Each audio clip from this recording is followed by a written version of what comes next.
काय आज महाशिवरात्र आहे, महाशिवरात्रीनिमित्त कशा प्रकारे भक्तांची गर्दी या मंदिरामध्ये पाहायला मिळते? कोपनेश्वर मंदिर हे ठाणे शहरातलं प्राचीन मंदिर आहे, पेशवेकालीन मंदिर आहे.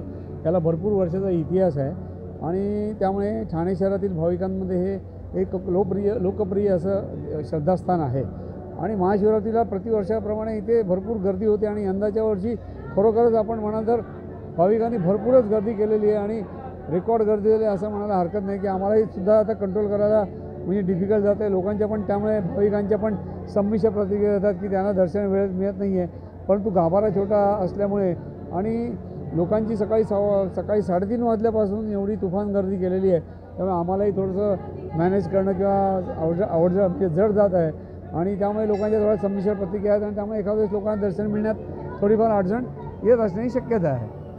आणि कोपनेश्वर मंदिर हे श्रद्धा म्हणजे भाविकांचं एक श्रद्धास्थान असल्यामुळे महाशिवरात्रीला भरपूर लोक इथे येतात आणि त्याप्रमाणे आमचे महाशिवरात्रीला भरपूर कार्यक्रम हे सुद्धा असतात मंदिरात. त्याप्रमाणे सकाळची प्रातःकालची जी पूजा 4:15ची झाली, त्याच्यानंतर आता लघुरुद्राचा कार्यक्रम चालू आहे.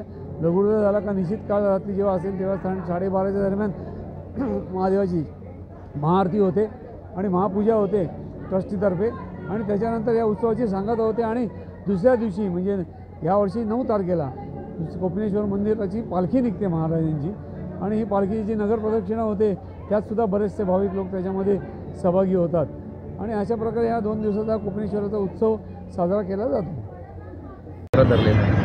आणि वर्षी लोक ठरवतील त्याच्यामध्ये मी एक भारतीय जनता पार्टीचा सामान्य कार्यकर्ता आहे. जो पक्षाचा आदेश असेल तो पूर्णपणे आम्ही पालन करतो. कुठेतरी विनय सहस्त्रबुद्धेंचं नाव येतं आहे काळेश्वर लोकसभेत. याच्यामध्ये जे पक्ष श्रेष्ठी आदेश करतील त्या दृष्टिकोनाने सर्व कार्यकर्ते निश्चितपणे काम करतील.